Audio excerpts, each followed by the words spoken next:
Special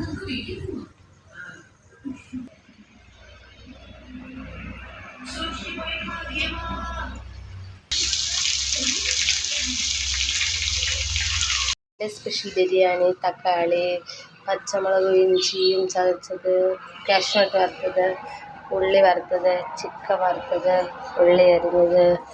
നമുക്ക് ചോറ് വെക്കാനായിട്ട് ഇതിൻ്റെ അകത്ത് പട്ടയും ഗ്രാമ്പും ഇട്ടിട്ടുണ്ട്. ഏലക്കയും കൂടി ഇടാം. ഒന്ന് ചൂടായി വന്നതിന് ശേഷം ഇതിലേക്ക് നമുക്ക് വെള്ളം ഒഴിക്കാം.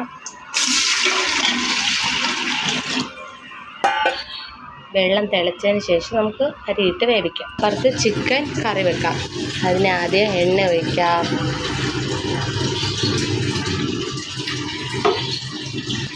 സവാളയും കൊച്ചുള്ളിയും ഇട്ട് കൊടുക്കാം. ഇത് നന്നായിട്ട് വരട്ടി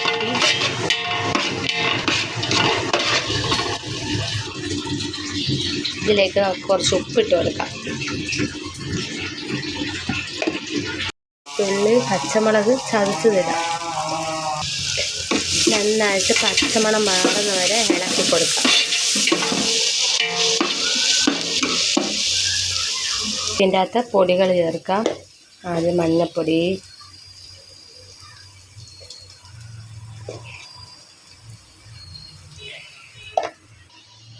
മല്ലിപ്പൊടി ചേർക്കാം.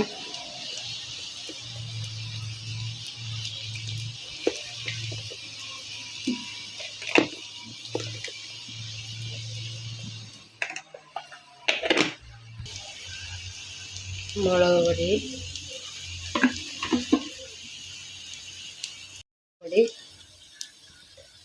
മസാലപ്പൊടി.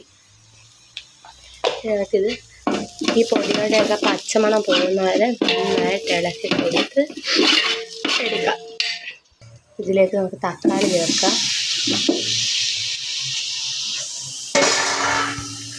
തക്കാളി ചേർത്ത് ഇളക്കി കൊടുക്കാം. ഇതിൽ നമുക്ക് കുറച്ച് കറിവേപ്പില ഇടാം. മസാലയൊക്കെ പച്ചരപ്പ് മാറി കിട്ടിയിട്ടുണ്ട്. നമുക്ക് ഇതിനകത്തോട്ട് ചിക്കൻ ചേർക്കാം.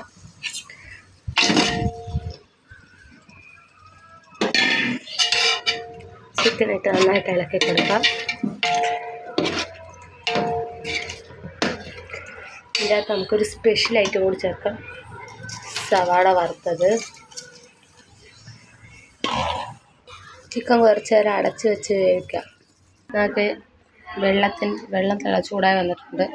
ഇതിനകത്ത് അരി ഇടാം.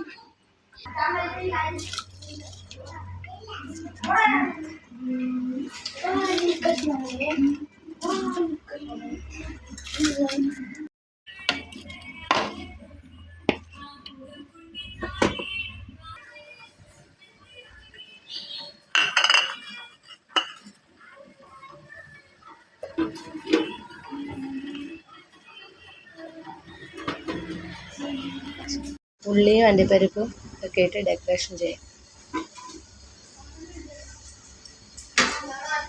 അടച്ച് വെച്ച് വെക്കാം.